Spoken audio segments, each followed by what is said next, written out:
So today, our guest speaker, we are so delighted to have Melissa Barker. She is a certified archives manager and public historian, currently working at the Houston County, Tennessee Archives. She is affectionately known as the Archive Lady to the genealogy community. She lectures, teaches, and writes about the genealogy research process, researching in archives, and records preservation. So we are incredibly happy to have Melissa here today to give the presentation. So thank you and take it away. Thank you so much, Alice. And I am so looking forward to giving this presentation. It's actually one of my favorites. Of course, they're all kind of my favorites, but researching in museums, it's something I actually came late to in my genealogy career, which has lasted 34 years now. I started in 1990. Actually, believe it or not, I got the genealogy bug at a funeral in a funeral home. So that's a whole big story. But I've been an archivist for 13 years and I've been a genealogist for 34 years. So I have done my fair share of researching in repositories and in archives and historical societies. And so museums are one of the things that I never had on my radar until after I became an archivist. And so I'm hoping that this will encourage you to look at museums in a different light. So museums are a type of archive.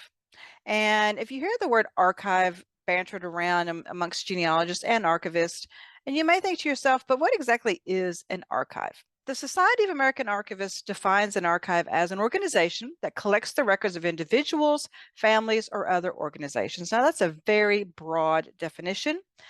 And I like to describe archives that if there's a building that have records in them and they're preserving them, archiving them, make them available to the public, that is an archive. Now, that doesn't mean that the building has to have the word archive on it. And it doesn't mean that the entity doesn't have to have the word archive in the name of who they are. If they have records and they're preserving them and making them available to us as researchers, they are an archive. And there are archives everywhere. I like to say there's an archive for everything. And there truly is. So I want to talk briefly about the kinds of archives. If you have ever seen any of my presentations, I talk really a lot in all my presentations about archives because I'm extremely passionate about them, because the majority of the records that are in them are not online or microfilmed. And so it's why genealogists really need to look for these archives and the records that are in them. So some types of archives. County archives may not be something that you're familiar with because they're not everywhere. In the state of Tennessee, and I'm going to show you a graphic here in just a second, we have 95 counties. And within those 95 counties, we have 70, I think the last count was 77 of them have county archives. And these archives are invaluable. They collect and manage the local government records. That is their number one job. And yes, you can find your ancestors in those local government records. But many of these local county archives collect and preserve historical and genealogical records. And that's the kind of archive I work for. I work for the Houston County Archives and Museum. We now have a museum aspect to our archives. And I've been doing this for 13 years. We didn't even have an archive 13 years ago. It's another long story, but I was tapped to be our archivist. I actually had to write my own job description, ask for the position, and the county actually created the position for me and for our local archives. We never have organized or archived our county records. We were established in 1871. So it's been a very daunting task. And luckily, we have all of her records. So that means there's a lot to take care of. But so I am very passionate about archives. State archives are another type of archives. I like to call these mega archives. Once you've kind of done the local research, the next step for all genealogists are state archives. All 50 U.S. states have a state archives. And all 50 state archives have a website. They have usually robust websites. So what do state archives collect? They collect state government records. So you can also find your ancestors in state government records. But they also collect historical and genealogical records from across the state. One of the things genealogists think about state archives is if they're located in the capital of that state, they think, well, my ancestors didn't live in that capital city, so there's probably no records there for me. State archives collect records from across the entire state. And a little piece of advice for you as well, many times local county records are located at state archives. And why is that? because many times there was no place for these records to go at the local level, so they were transferred to the state level. State archives are my absolute favorite places to do genealogy research. Here is my home away from home, the Tennessee State Library and Archives. We just opened our new building a couple of years ago. If you have Tennessee ancestors, I would highly encourage you to either come here to do research here or go to their website. They have fantastic stuff on their website. Great place to do research. Another type of archive, and I can't cover all the archives that are out there, but I'm covering some of the major ones, are historical societies. If historical societies have a building with records in them and they allow you to do research, they are a type of archive. So what do historical societies collect? They collect and preserve local historical and genealogical records. Another thing that historical societies offer us as genealogists is knowledge. Their members are extremely knowledgeable, not only about the local history, but about family histories, because many of them were born and raised in the area. And if you can get in contact with one of them and start talking about your family that lived there, I can almost guarantee you they will probably remember them, or they probably are connected to them. They're probably a long lost cousin. And so the knowledge that these historical societies have is an addition to us as genealogists. So another type of archive are genealogy societies. Many times in an area, you're going to see separate historical societies and separate genealogical societies. Now, there are some places where they have combined and they have a historical and genealogical society. Same thing with genealogical societies. They collect and preserve local genealogical and historical records, and their members are very knowledgeable, not only about maybe local history, local families, but what genealogical records are available in the community as a whole. One of the things I tell genealogists to do is when you're working with historical societies, genealogical societies, even the county courthouse, ask the question, where are the records? Because many times a lot of these people don't know where the records are located. So you still have to ask, where are the records? Many times these records are still in a building that nobody knows about, or they're at someone's home, or they are in a back room somewhere. And so you have to continually ask, where are the records? This is the Polk County, Tennessee Historical and Genealogical Society building. If you were to drive by this building, you would never ever know that it was a historical and genealogical society and that it had records inside of it. It looks like a regular home, a beautiful home, and you would just drive right by it. Well, luckily there is a sign in the lawn, which I did not capture because I wanted to show you that archives can literally be anywhere and they can be deceiving and you wouldn't know that there are records in there. So this is in Polk County, Tennessee, and they have their Historical and Genealogical Society housed in this old home. Public libraries. They are fantastic places to find genealogical and historical records. I'm finding that genealogists are starting to steer away from public libraries a little bit, and don't do that. Keep them on your to-do list, keep them on your reference list because they hold fantastic genealogical records and resources. They could have genealogy rooms that have bound volumes on the shelf, or maybe they have a microfilm machine with a filing cabinet full of microfilm. They could have genealogical reference materials, but they could also have what are called special collections or manuscript collections. These are actual original documents, photographs, scrapbooks, diaries, things like that at a library. And so, of course, this is Allen County Public Library that is fantastic. They have a tremendous website. You should go to their website. Also follow them on YouTube because they have fantastic programming. Another type of archive that I find genealogists either don't think about or don't think that their ancestors' records are there are university and college libraries and archives. Now, these are actual libraries and archives on the campuses of our various colleges and universities. And sometimes they have more than one library on their campus or more than one archive. And if you think to yourself, well, but my ancestor didn't go to college, so why should I look at an archive on a college or a university? You have to think about how things occurred in the past. Many times there was no place for local historical or genealogical records to go. They didn't have any other kind of archive. They hadn't formed a historical or genealogical society yet, but yet that college was there. So many times these records were given to the college or university and they were stored in their libraries, in their archives. So that's how they made it there. I can tell you that I live very close to a state college, Austin Peay State University, And they have a fantastic archive there. And there are diaries, Civil War diaries located in these archives. And there's a local professor that actually has written 3 books, edited 3 books from these diaries. So you can find genealogical records at university and colleges. Here's a photograph that I took actually at the Pogue Library in Murray State University in Kentucky. I could only get half of the room. Was a gigantic, beautiful room. And this is their reference room. This is where their microfilm machines were. This is where their vertical files were located.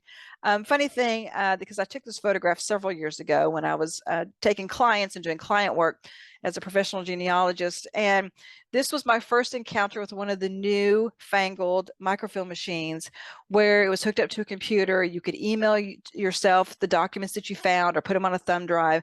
And I thought I was in heaven working with that new microfilm machine. But go to these colleges and universities. You're allowed to be on campus. Go to their websites because they will have pages on there for these particular libraries and archives. Another type of archive, church archives. Now, I'm not talking about the church archive at the local church, which many of our local churches do keep their records at the local level. Once you've checked there, then I suggest you look to see if there is a church archive for the particular denomination or a particular religion that your ancestor was associated with. They are dotted all across the United States and across Europe. They collect and preserve church records for that specific denomination or religion. And if you find out where some of these are located, like this one, this is the historical foundation of the Cumberland Presbyterian Church. This one is located in Cordova, Tennessee, which is just outside of Memphis. And so if you think to yourself, well, I have ancestors that are part of the Cumberland Presbyterian Church, but they didn't even live in Tennessee, so why should I do research at this archive? You have to remember that many of these church archives collect the church records from city to city, state to state, and then bring them back to this archive. So Susan Knight Gore, who is actually the archivist at this archives, her and her husband travel to many different Cumberland Presbyterian churches, picking up their old records when they've run out of room, bring them back to this one location, which is located in Cordova, Tennessee. So we need to rethink about locations of some of these archives that they may still have records for our ancestors. Another great church archive is located in downtown Nashville, Tennessee. I've done research at this one many times. This is the Southern Baptist Historical Library and Archives. They have fantastic records for Southern Baptists. If you have an ancestor with those denominational memberships, then I would suggest you reach out to this particular archive as well.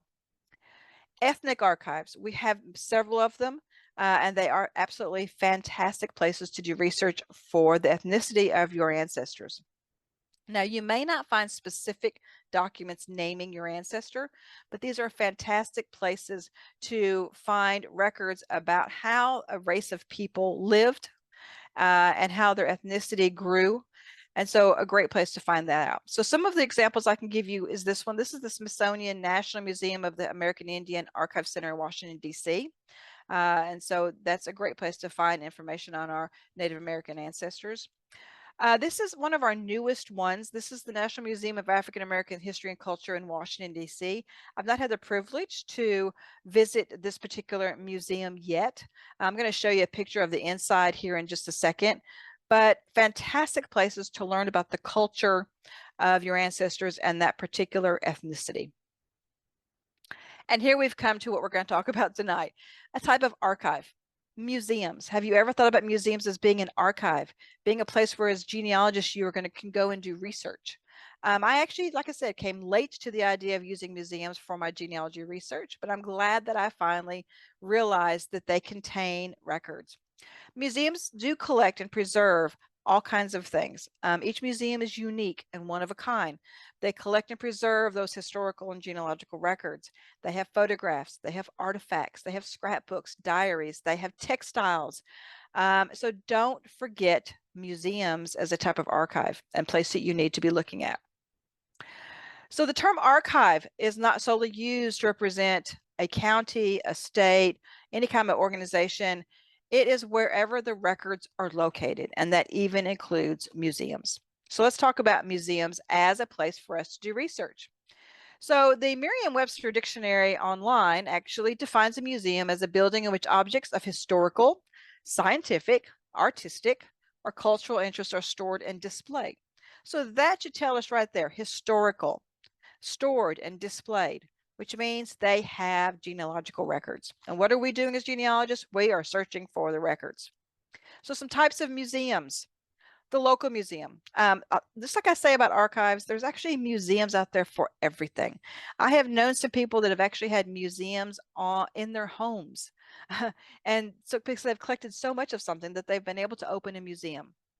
So these local museums, they collect and display historical and genealogical documents, photographs, and three-dimensional objects that will usually concentrate on the local history, the local area, and its people, which is important for us as genealogists.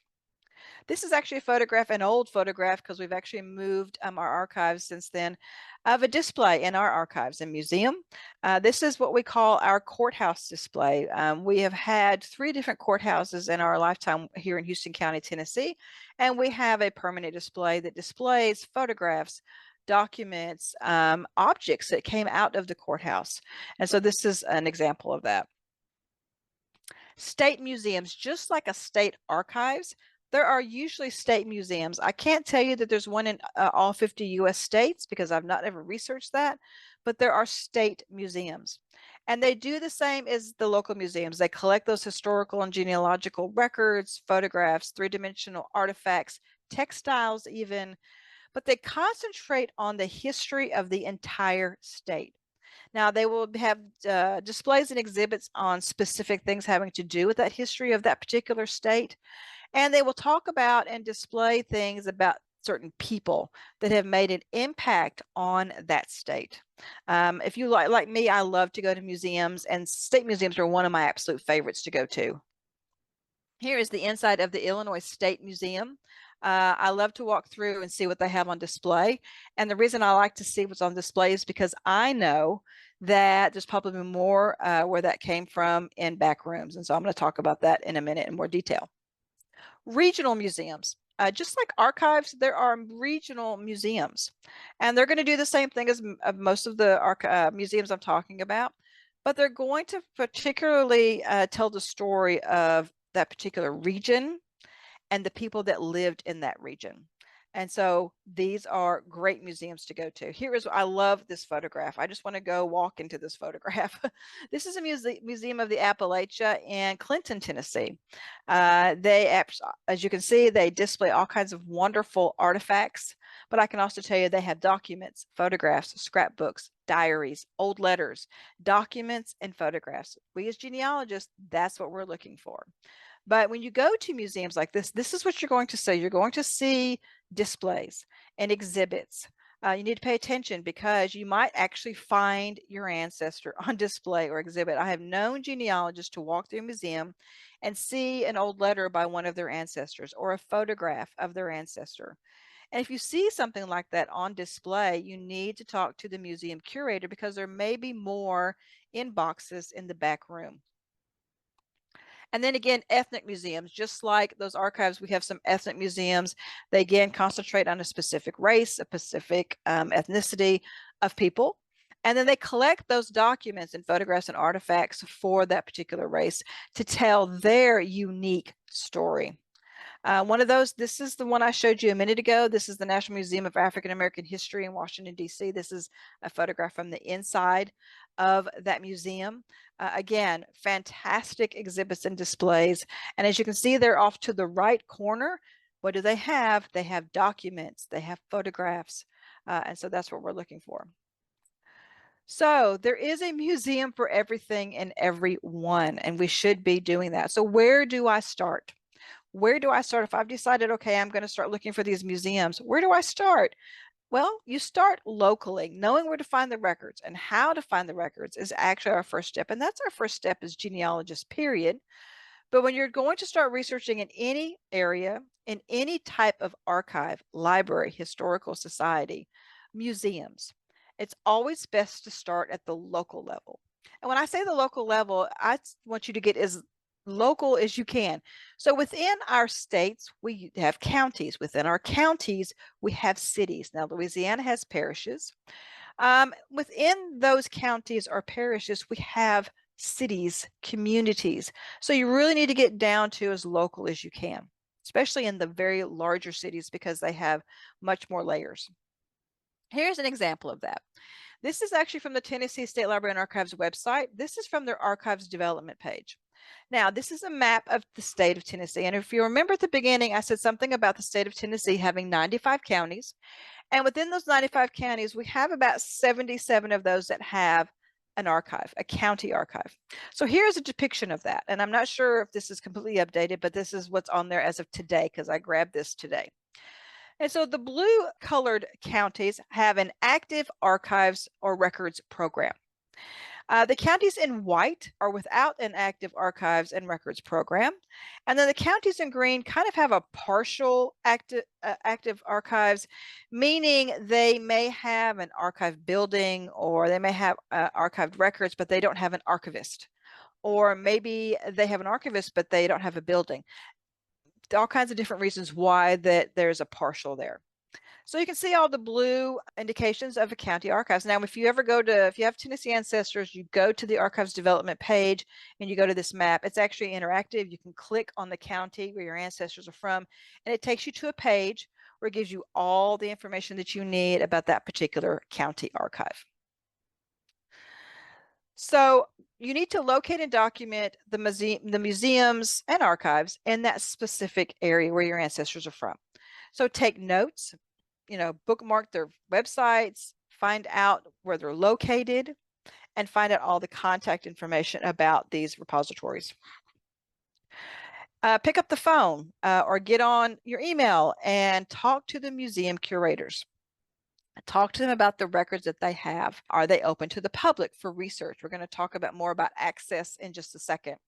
But you really need to do a lot of legwork before you actually get in your car and drive to a museum or try to do research at a museum. Locate their websites, their social media pages, bookmark them. And I'm talking about in the local area because, this is where your ancestors lived. Somewhere in these archives and in these museums are probably records either about them or about the lives that they lived or things that happened in that community that affected them. And so find those websites, those social media pages for the local museums and bookmark them. Make them saved so you can go back to them. Because sometimes we get online and we get kind of down a rabbit hole and we start clicking here and clicking there, and then we forget what we found. So make sure and make notes. I keep a research log. And when I find a website or a social media page or something that I think is going to be of interest to me that I can't delve into at that moment, I will write it down. I will save the URL. I will do whatever I have to make sure that it's there so when I want to come back to it, I can find it. Here's an example of a great social media page. This is the Illinois Railroad Museum Facebook page. We have so many different social media pages out there. Not all archives, libraries, and museums are on social media. Many of them actually have policies within their organizations that precludes them from doing that. But as we go on, I can actually remember several years ago, I attended the Society of Tennessee Archivists conference, and I had not been an archivist for very long, and I immediately started a Facebook page for our archive, not knowing that a lot of archives had policies against using social media at the time. This would have been, I think, 2013. And so I had a couple of pretty well-known archivists in our state come up to me and say, how did you get your Facebook started? How did you get permission to do that? And I thought to myself, oh, you have to have permission. And so I said, I just did it. And so it wasn't too long after that that I started seeing their archives and many other archives come online with different social media pages. So there are a lot of them that have a social media presence. So local museums, let's talk about local museums. You need to contact them. If you can't go to them, and believe me, a lot of us can't travel. And I'll give you a little bit of insight on that. I live in the state of Tennessee. I've been researching my family for 34 years. All of my family are from Virginia, West Virginia, Ohio, Maryland, Pennsylvania. And for the last 34 years, I have not traveled for my genealogy research. I have worked full time. I have a family, and I'm really not much of a traveler. But I have utilized other avenues of research. I have used email, I have used the telephone, I have used the archives websites, and I have written actual letters. I have been extremely successful with my genealogy research from a distance. Now, there are some things you have to remember. You have to be more patient. You have to wait longer to get records. And yes, there are a few things that I will actually have to go there to see. But for the most part, I have been very successful. So do not let the fact that you can't travel keep you from doing research. So we need to talk to them on the phone, through email. And many of our archives and museums now are actually very prolific at answering through their social media pages, especially since COVID. COVID actually has some silver linings as far as I'm concerned when it comes to archives and things like that. And so reach out to them, talk to them, ask about their records, ask if they're available to the public. The social media presence is amazing. Many of our museums actually post on their social media pages. They will post pictures of their exhibits and displays. They will talk about what something new that they have just received. And many of them actually will correspond with you through their messaging system. And so use that to your advantage. Again, doing this legwork will save you a lot of time and effort. Here's an example of that. This is the National World War II Museum on Twitter, and I know it's not called Twitter anymore. That's why I put the X in the parentheses. It will always be Twitter to me. So go to Twitter, go to Instagram, go to Facebook, go to these social media pages and look for these museums and these archives because they have a presence. And like I said, they will post pictures of their exhibits and displays. They will post pictures of specific items, such as a diary that they just received, or a scrapbook that they just got, or some photographs that were just donated. So go to these and look and see what they're showing you. Visit the museum's website. See what information that they have on their website, especially before you travel. But I'll give you a warning about websites. Museum websites, archives websites, libraries websites. And I can say this because I'm an archivist, but many of these places do not make it easy for you to find what is on their websites. Now, I understand you can't put everything, dump everything on the landing or the front page. So what you're going to have to do is you're going to have to dig. It's probably on there. You just got to find it. Our archives, museums, historical societies, genealogical societies that have websites, there is a lot on there. It's up to us to find it. And so here is an example of this is the Museum of Appalachia website. They have some fantastic online exhibits, and I'll explain that a little bit further here in just a second. And this is a fantastic regional archive and museum. If you know anything about the Appalachian region, you know it encompasses more than one city, one state. And it actually does teach you about your ancestors, if they lived in the region, how they lived, their culture, and that is very important to us as genealogists to understanding our ancestors. And then plan a visit. If you're going to plan a visit, though, I would encourage you and beg you to call ahead, get an appointment, let them know you're coming. Because if you show up on their doorstep and you say, I'm here, I want to talk to a curator, or I want a tour of your facility, you may not get one because you need to make an appointment. You need to plan. And so plan your visits. Even if you're just going to a library, if you're going to a historical society, wherever you're going, plan ahead, let them know you're coming. And this will serve a lot of purposes. First of all, if you're coming to do research, they know you're coming to do research. They will be prepared for you.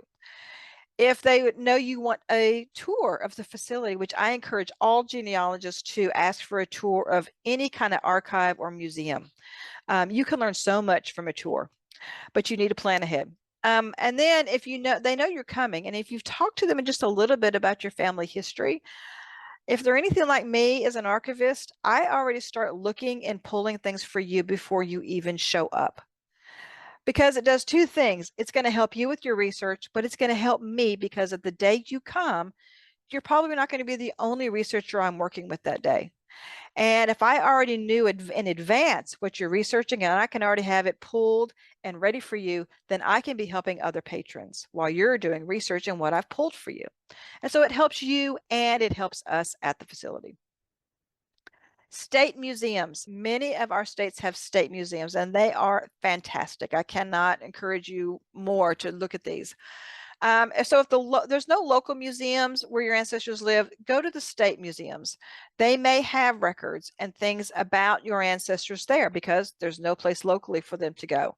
And so try doing genealogy research at the state level. This is actually a wonderful exhibit at the Kentucky Historical Society, which is also a museum, and great places to find records too.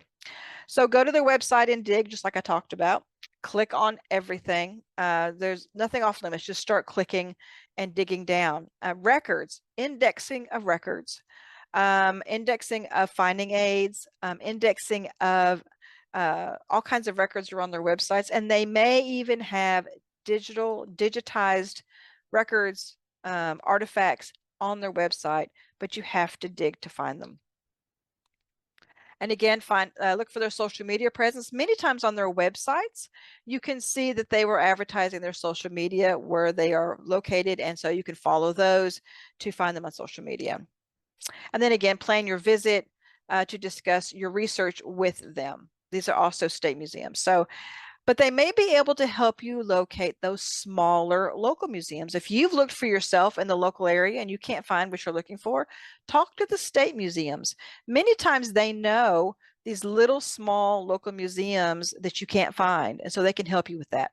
So a great resource for finding other museums in the area. Regional museums, just like archives, which is museum is an archive, but just like archives, there's regional museums. These are great sources for genealogists. They will help you to understand the terrain, the customs, the living conditions, the culture of our ancestors, especially in that particular region. And so look for that. This is the Museum of the Appalachian, again, Banjo Wall. I actually love this particular museum, so I use them a lot. But this is their banjo wall. My husband's grandfather actually played the banjo, and he actually tried out for the Grand Ole Opry in the late 30s. He didn't get on, but I think it's interesting that he actually tried out for the Grand Ole Opry.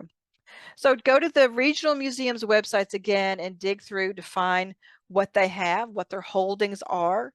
And again, look for their social media presence and then contact the regional museums. And when I say contact, and you can always pick up the phone or you can contact them by email. You can also write them a letter. I mean, that is still not off the table. I am still known for sitting down and typing up a letter and sending it. If I'm requesting records, here's you a secret. When you're requesting records, and if you're going to write an actual letter or type up a letter, send a self-addressed stamped envelope. I use this tactic with funeral homes actually, and I've been doing this for 34 years. And for some reason, when you send a self-addressed stamped envelope, it's almost like they have to respond because you've gone to the expense of sending them a self-addressed stamped envelope. And so it works every time for me. So try it. It's a little tip for you. Again, plan a visit, again, plan ahead, call, get an appointment for these. And for regional museums, I would encourage you to be prepared, wear the right kind of shoes, because many of these regional museums are very big. And so you're probably going to do a lot of walking. Ethnic museums, another fantastic museum to find out about your ancestors. We talked about ethnic archives at the beginning. Ethnic museums, many times our ethnic archives and museums are in the same building or on the same campus. Again, this is going to be the history of a particular race of people, their unique history, and what they've experienced in their history. A great place to learn that about your ancestors. Here's an example of that. This is the Museum of the Cherokee Indian in Cherokee, North Carolina. So if you have Cherokee Indian in your ancestry, a great museum and archive for that. You want to find a museum that correlates with the ethnic background of your ancestors. So if you have African American, Jewish, Irish, American Indian, whatever ethnicity, I guarantee you there's an archive or a museum out there for you to do research or to at least just go and visit. These types of museums actually may not be in the area where your ancestors actually lived. And so you need to kind of broaden your horizons. Google is your friend, and look for these museums wherever they may be. And again, check the museum's website. I say that a lot because our museums and archives websites are out there. When you go there, it can be overwhelming when you get there because there's sometimes so much, or it's difficult to navigate. You just don't know where to find the stuff. And so, like I said, click through everything. And again, social media, I cannot tout social media. Many of these museums, just like archives and libraries, will post a document and talk about it, the history of the document, or talk about what significance it is to that ethnic group or that regional group. Or they'll post a photograph, or they'll post an artifact, a three-dimensional artifact, and talk about the history of it or how it relates to their museum and to the people of the area. Again, contacting the museum, do that, talk to them. Again, don't give them your 3-hour genealogy history speech. Talk to them about your family members. Talk to them about what you specifically are looking for. Try to be as specific as you can. Have your dates, your places, your names in front of you when you're talking to them. Because we want to be concise, because they have other patrons they have to work with, and they want to help you, but they can't help you unless you're very specific. So I like to say that museums have a front room and a back room. And so let's look at what those front rooms and back rooms look like. The front room, that's kind of the place. Think about your grandma's home. Grandma had a front room, and what did she keep in the front room? That's where she kept the fancy furniture, maybe a curio cabinet. It was very fancy. And I can remember my grandmother's front room. I wasn't allowed to sit in it because it was very fancy, and she didn't want us to mess it up. So the front room is where the pretty things are. And so in a museum, that's the exact same case. This is where you're going to find the exhibits, the displays for the patrons to enjoy. This is where you're going to walk through and see all the things that they have on display. Now, many of these displays may be permanent displays, which means they're on display all the time. But many of our museums actually have rotating exhibits and displays, which means they will put out a display for a certain period of time. And then after that time is over with, they pull it back and then they put out a different display. And that's a cue to you as genealogists to know, well, where does those old records go? Where do those photographs go when they've pulled them out of the display? They go in the back room, which I'm going to show you in a second. So here's an example of that. One of my favorite pictures that I took at the Williamson County, Tennessee Archives and Museum. They are actually a county archives and a museum, just like I am where I work. And this is a great exhibit of some local textiles that they have had donated to them. Fantastic example of that. Their archives and museum is fantastic. They have different sections, and there are different vignettes, kind of like representing the different eras, like the 1920s, the 1930s. They have a whole room that is nothing but militaria and weaponry. And so fantastic archives. If you're ever in Franklin, Tennessee, you've got to go to this particular museum. So the back room, what does the back room look like? Well, the back room is what we as genealogists want to get our hands on. This is where they're storing the records, the photographs, the artifacts. Whatever isn't on display is in these back rooms. And what do those back rooms look like? They look just like any other archives. These are actually pictures from our records vault at the Houston County, Tennessee Archives and Museum, where I'm the archivist. This actually looks better now. This is kind of an old photograph. We don't have those boxes in the aisleway anymore. But this is what backrooms look like even in museums. They have shelves full of boxes, full of records that we need to try to do research in. And so when I talk to genealogists about researching in museums, I tell them it's just like researching in any other archives. It may just be a little more difficult to gain access to the records, which I'll talk about in a second. But this is what it looks like. We have books, we have boxes full of records. So what kinds of records can you find at museums? Well, if any of you have been to a museum, I think you kind of know there's documents, there's photographs, there's artifacts, but let's talk about that. So they have photographs on display. I don't know about you, but I'm constantly looking for photographs of my ancestors. There's some I don't even have a photograph for, and there's some that I have some photographs for, but I'd like to find some more. So looking for photographs in these museums, museums love to display photographs. And so we can find those either on display and exhibit, or maybe they're in boxes in their back rooms. Here's an example of that. This is the United States Holocaust Memorial Museum in Washington, D.C. One of their exhibits showing some photographs. And if you find a photograph or any photographs in a museum on display or exhibit, I can almost guarantee you there is more where that came from in those back rooms.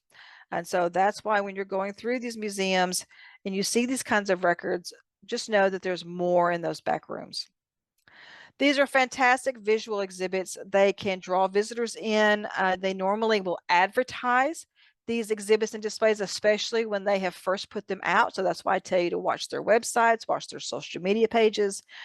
And like I said, even if you can't travel, many of these museums, and I'm going to talk about this too, have what are called virtual exhibits and displays. And so we'll talk about that in a second. Museums obviously can't put everything that they have on exhibit and display. So where are they located?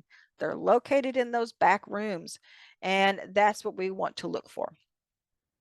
Correspondence, old letters, postcards, any kind of correspondence that our ancestors would have done could have landed in a museum. Museums routinely will put on exhibit and display old letters, postcards, and other forms of correspondence, maybe even old birthday cards or Valentine cards. I mean, did you know that there is a Hallmark archives out there? There is. And so there's all kinds of different correspondence that you can find. This is actually at the Smithsonian Institute. This is the National Postal Museum. Did you know that there was a National Postal Museum? There is. They have a fantastic website. But this is a whole wall of postcards. One of the things that I do, and you may think about doing it yourself, I have some postcards for my ancestors, and I also come across a lot of postcards in the archives where I work.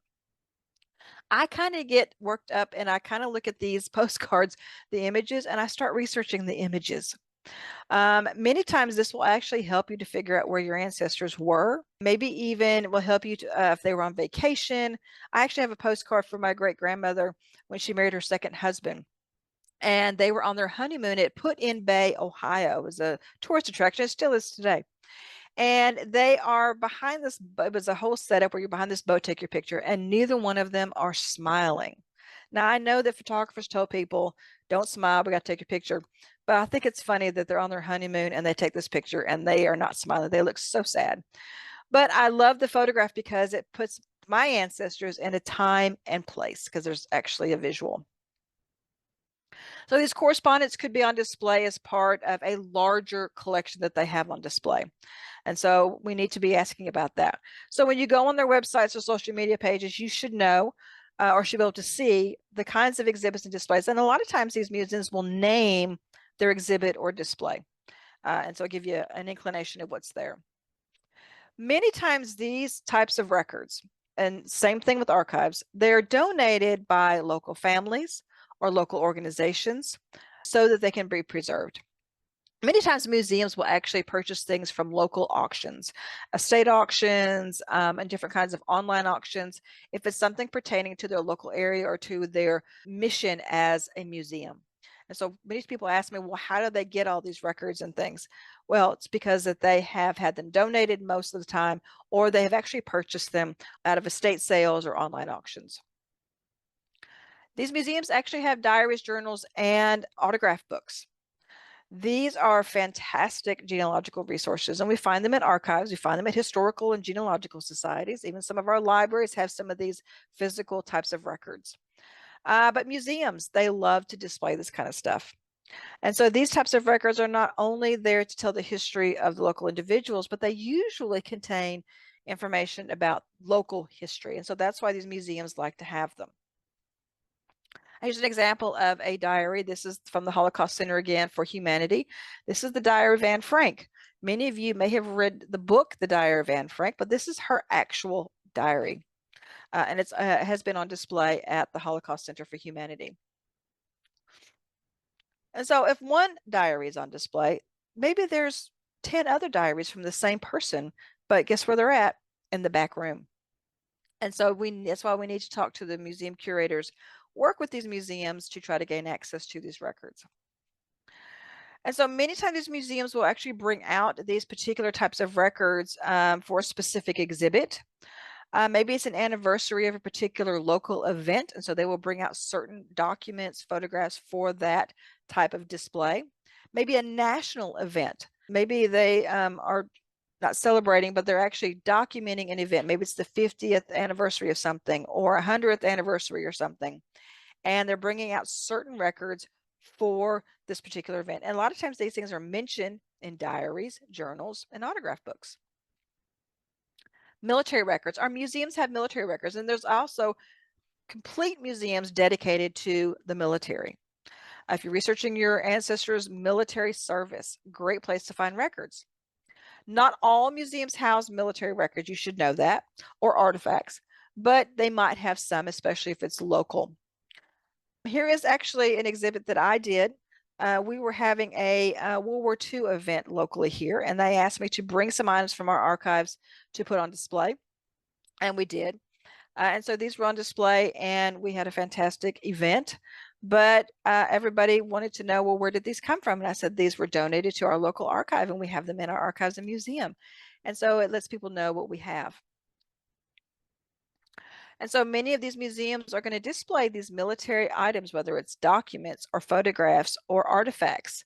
And many of these are permanent displays, like I talked about, and some of them only come out for 2-3 months, and then they'll put them back in the back rooms and do a whole different kind of exhibit or display.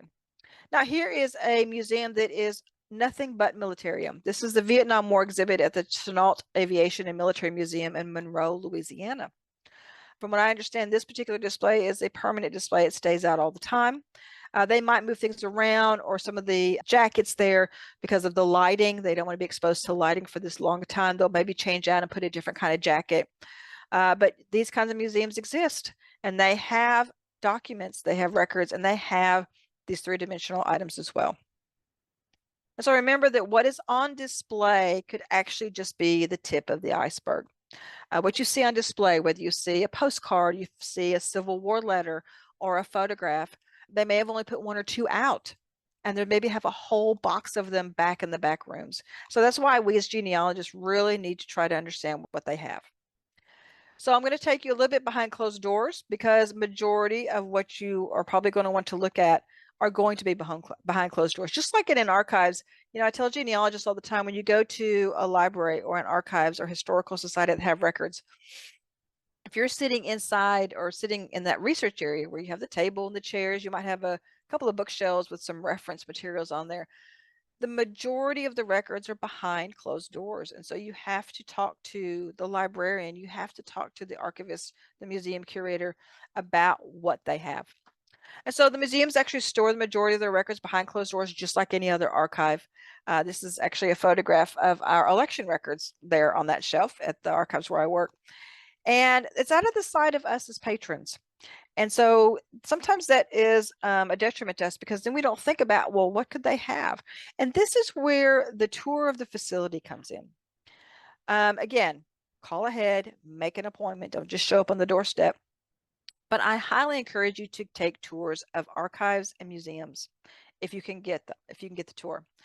And when you're taking that tour, I want you to pay close attention to the storage areas where the records are located. And when you're back there, read the labels on the boxes. I mean, don't read every label and take up a lot of time, but look at the labels on the boxes. Look at what kind of records they have back there. Actually, I took a tour of the National Archives in Fort Worth a few years ago, and I actually was taken through the workrooms where the archivists were actually working on records and digitizing and things like that. And I was able to stop and talk to them and ask them, what are you working on today? And I got to know what they were working on, which was fantastic. A few years ago, I actually toured a local archive, and they had this huge table, and it was filled with old letters. And so I said, what are you working on here? And they said they had just gotten a donation of over 200 Civil War letters that they were processing. So when you take this tour, you will really get to good sense can be found in these archives and museums. So the records are going to be original and unique and cannot be replaced if they are damaged or stolen. So that is why they're behind closed doors. They are not out there where anybody and everybody can pick them up off the shelf. And even some museums and even archives have off-site storage areas, which means they may have records stored at their facility where you're doing research, but they may have records that are in another building because they don't have room in their primary building. So what does that mean to you as a genealogist? That means you need to do that communication beforehand, before you go there. You need to talk to them about what you're looking for, because what you're looking for may be in an off-site storage area, and it may take a few days, a week, to actually go over there to retrieve it and bring it back to you. Do all that legwork before you even go anywhere. And so I think it's important for genealogists to establish a working relationship with anyone who is over these records, whether that's the museum curator, an archivist, a librarian, a genealogy librarian. Develop a working relationship. And I especially encourage you to do it if you have ancestors that lived in an area for a very long time. My Barth ancestors, and it's spelled Barth, lived in Wyandotte County, Ohio for over 100 years. Nobody in that family moved out of the area for 100 years.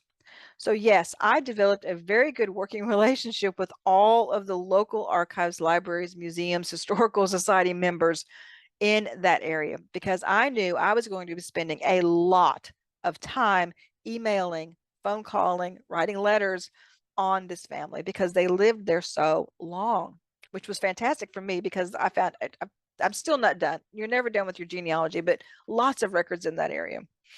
So developing that relationship, getting a name. If you contact a repository, whether it's a museum, a library, archives, get a name and a contact information, whether it's a phone number or an email address, because you want to go back to the same person with your questions, because eventually, maybe not the first or second time, but eventually they will get to know you. They will remember your name. And there's another thing that happens with us as caretakers of records. If I work with you, if whether you come into my building or you email me or write me a letter or contact me through my social media pages, and we work together for a couple, 2 or 3 times, believe it or not, your surnames will actually stick in my head. And then when we get donations of records, and believe me, archives and museums get donations of records almost on a daily basis. When I'm going through those records, if I run across something with your ancestor's surname on it that you're researching, majority of the time, I will think to myself, wait a minute, there was a researcher here that was researching this particular surname. And I will contact you and say, we just got these records in. Are you interested? And so that's why the working relationship, working with the same repository, if you visit the building and they have a sign-in book or a sign-in sheet where you write your name, your contact information, if there's a place to put your surnames, do that. Because a lot of times we as archivists go back to that book, especially if you've come across something that was of interest to you. We look for your contact information and we'll contact you. So just some tips there from an archivist who works in archives every day. So let's talk about access. Access to records in museums. Each museum is extremely different. They all have their own rules, their own policies, just like a library and our archives. You need to know those rules and policies because if you don't follow those rules and policies, you're really wasting your time because you're not going to get anywhere. These rules and policies, a lot of times, are going to be on their website, but maybe not. And so you'll need to talk to them about what are their rules or policies for touring, for handling records, for even gaining access to records. You need to find that out. Talk to the staff about their guidelines for researchers. Anywhere you do research, you need to do this because we all have different guidelines. Some are very relaxed, very laid back. Some are very stringent and strict. So you need to know that so that you can work well with these places. And that will mean it will be successful. Your genealogy will be successful if you work well with them. And I'm sorry to say, but don't be surprised if museums will not allow you to actually do research in their records. I know that I've given you this whole presentation to tell you you may not be able to access records in museums. However, if you establish a relationship, if you really talk to the museum staff and curators and tell them how serious you are, again, don't give them the long speeches, how serious a researcher you are. You may not be able to gain access yourself and put your own hands on the materials, but you may be able to talk to the staff about for them looking for the materials for you. And that's the next best thing. And so, like I said, there are some museums that it is totally off. You cannot gain access to them as researchers. However, don't let that stop you. Ask. If you don't ask, you don't get. That's one of my mottos. And so ask, work with them. Maybe even ask them, can you do an exhibit or display on the records that you have from my ancestors or ones that have to do with my ancestors? And then you can actually go there and see it yourself. Talk to them about your ancestors. Maybe even send them a family group sheet. I don't know that they'll keep it or file it away, but showing interest a lot of times will be good for the museum. I know in archives, if I have a researcher that shows an interest in a collection that hasn't been processed yet, and they show a really good interest in it. And many times I'll move that collection up the queue and it will get processed a little bit quicker because I want that researcher to be able to do research in them. Maybe the museum will actually hear you and maybe put some things out on display for your ancestors, or they'll work with you, let you actually access the materials, or maybe even digitize them and send them to you. You just don't ever know what you're going to get, so work with them. So let's talk about online museums. Let's dig a little deeper into that. So many of our museums have an online presence, whether they have a website, they have social media pages. We've talked about that. But more and more of our museums, just like archives, are digitizing their records. And why are they doing that? Well, again, 100 years from now, we're going to have to talk about a lot of things that happened because of COVID. This is one of them. During COVID, many of our archivists, librarians, museum curators were either at home or they were in their buildings with no patrons allowed to come in, and they were still doing work. Many of them were doing indexing, they were doing finding aids, they were digitizing. And what does that mean to us? That's a benefit to us. So now, a couple of years after COVID, a lot of this stuff now is starting to show up online.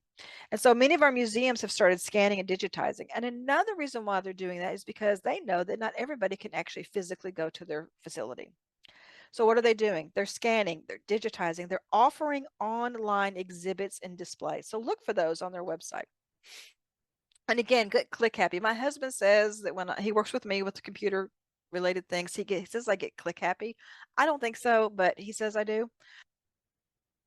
But I'm giving you permission to get on these websites and get click happy. You need to dig. It's kind of like peeling an onion.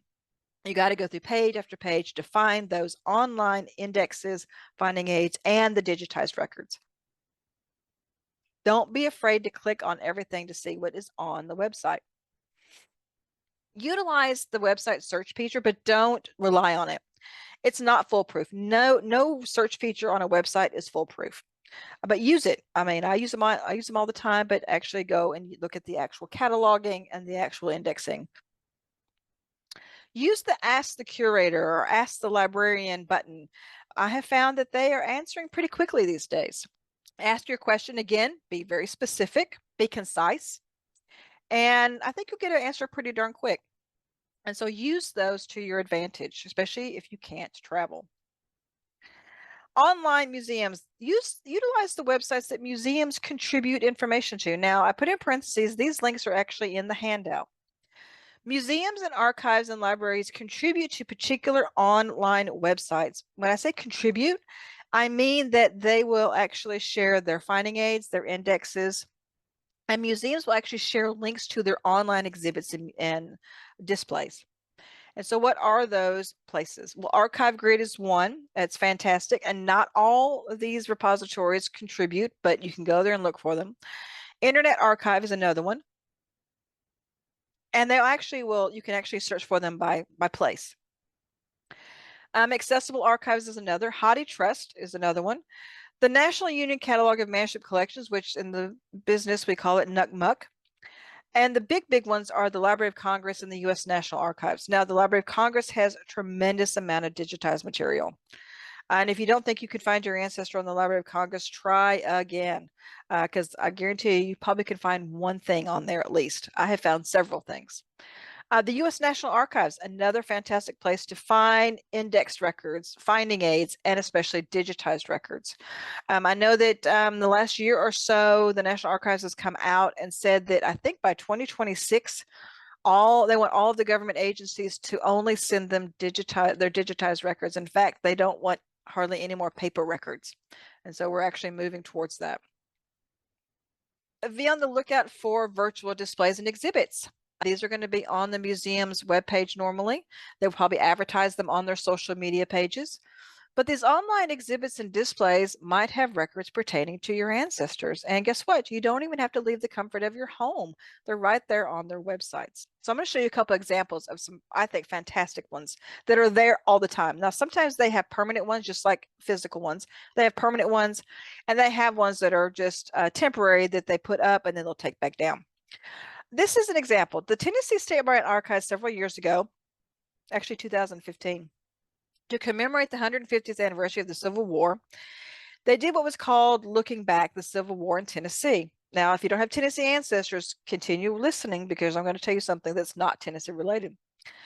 This is a whole section on their website where they traveled from county to county to all 95 counties. These are the archivists at the state level. They set up in a particular place in the county and they had scanning equipment, they had photograph equipment, and they would advertise and they said, come out on this day, bring your Civil War documents, photographs, and memorabilia and artifacts. We want to document it. And they did. And they have a whole section on their website. Now, the part about not being Tennessee, they did not limit this to just Civil War people in Tennessee. Anyone who was in that county that had anything having to do with the Civil War, they documented it and they have it on this website. So if you think you may find something for your Civil War ancestor, I would encourage you to go to the Tennessee State Library and Archives and look at their Looking Back, the Civil War in Tennessee part on their website, because they digitized photographs, documents. As you can see, they actually photographed three-dimensional objects, all kinds of wonderful things. And they did this across all 95 counties in Tennessee. And again, there's things on here that have nothing to do with Tennessee, but because someone brought it in, they digitized it. They did this again for World War I. This time they called it Over Here, Over There, Tennesseans in the First World War. And again, they traveled to all 95 counties. These archivists just took all of their digitization equipment and went to all these counties and called for everybody who has World War I documents, photographs, memorabilia to come out and let them digitize. And again, they did the same thing. It's not just Tennessee. Anyone with anything having to do with World War I from anywhere, from anything, any people, they digitized it, and it's on the Tennessee State Library and Archives for free for anyone to see. And many of our other archives and museums have done the same thing. They have these digitized records, so go look for them. So here is a wake-up call for you as genealogist. Statistics say that there's only about 5 to 10% of the world's genealogical records online. I personally think it's less than 5% because I work in an archive and I see the amount of records not only in my archive, but in other archives that are not online. So that leaves between 90 and 95% of the records that are still sitting on shelves in museums, in archives, in historical societies, in libraries to be discovered by us as genealogists. So maybe some of these records are in museums. And so I encourage you to put museums on your repository list, your to-do list. Look at their websites, their social media pages, and visit them if you can. So thank you very much for attending this presentation. I hope you enjoyed it. I hope it encourages you to do research in museums if they're allowed, but just go visit them. Look at their online exhibits and displays. You can visit my blog, A Genealogist in the Archives. You can also find me on Facebook at The Archive Lady. And after we're all said and done here, if you still have questions, please contact me. My email is also on the handout about researching in archives, records preservation. And with that, I'm going to turn it back over for any questions that we might have. Thank you so much. That was wonderful. People are singing your praises in the chat, per usual. So thank you very much. We do have some questions, so let's go ahead and take a look. Someone's asking, how can I publicize a resource I know a local regional museum has, but they're not publicizing? Okay, well, if I understand the question, if they have a local resource that they're not publicizing, if you're there, if you're local, if they allow you to take photographs, I would take photographs of if it's an exhibit or a display while you're there. If you know about it, I mean, I would publicize it as far as putting it on your social media pages or publicize it, talk to your historical or genealogical society members if you go to the meetings and tell them, hey, there is this resource we should use. And so, yeah, I would not have a problem with that at all. Because usually these archives and museums, they're public.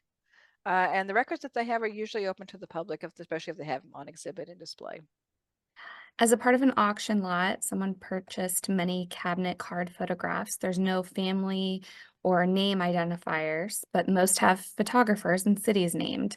Is there a central location, museum, library, etc., that I can donate these to? They are primarily from the Midwestern states. Unfortunately, unless someone else tells me, there is not. But what I would encourage you to do is to look at those photographers, and like you said, they had photographers and they had cities on them. It might take a little legwork, but I would find the local archive, a local historical or genealogical society, or maybe even the local library if they collect these kinds of things, and donate them there. If you can't find that, then I would go to the state museum, wherever the photographer, whatever state they were in when they were doing photography. Contact the state museum or state archives as well. They may want the photographs. In developing a relationship with staff, do you suggest bringing a little thank you gift or making a donation? They also have policies about that as well. But, and I've heard some genealogists say, I take, chocolate. Well, I don't know that I would take chocolate because they may be allergic to chocolate, but I take chocolate. A very nice worded thank you card, would go a long way. If they have worked with you with your genealogy, even if they've helped you find something or not, and I know that they get paid to do this on a daily basis, but a nice little thank you card goes a long way, and it really brightens our day. Thank you, and I agree. Um, so someone's asking for clarification on Hattie or Hathy trust. Yes. Um, I think I had it in the handout. And just Google it, and you can get all kinds of information on it. Right now, I cannot tell you exactly. It is a type of website where archives, museums, and other repositories actually work with them, and they will put things like indexes or links to their website where their indexes are, their finding aids are, and things like that. So it's just like a one house kind of thing where a lot of different repositories actually can come and put their things on there. Someone says you stated you don't want paper anymore. Are there some historical societies, archivists accepting digital family trees? Actually, there are. Many of our archives, um, understandably, are full. They have no more room for the physical materials, which is very sad for me because I'm a physical type person. I like to read books. I don't read Kindle, that kind of thing. And so now a lot of them are having to refuse donations. Now, I encourage genealogists in this day and time to digitize their photographs, digitize their original records. Now, archives and places are not going to want copies of things offline. They're not going to want copies of census records or anything that's a copy. They want the originals. However, if you digitize your documents and your photographs and offer to donate that digital content to them, if they accept that kind of content, they would more likely to accept it than they will the physical because they have more room and and an external hard drive or some other type of drive that they can handle those kind of digital materials. So that's just how we're going because our buildings are getting full and we don't have anywhere else to put anything. I actually got contacted by our local city mayor's office wanting to know I wanted the desk that city mayors had used from the 1970s up to the 1990s, and I just don't have room for it. It's a wonderful artifact. And so I encourage them to hang on to it for a couple more years because I know that I'll be hopefully in another space that's lot larger. So sometimes we have to refuse things because we just don't have the room for them. Yeah, so digitization is actually going to be a big thing in archiving. I agree, but I will throw in that digital family trees are something that the Genealogy Center will accept. Good. Um, Contact us. Let's discuss. That Yes. is something that we can definitely have a conversation about. And I'll also say this about Allen County. If you have something that you don't know what to do with, contact them. They may take it, no matter what it is.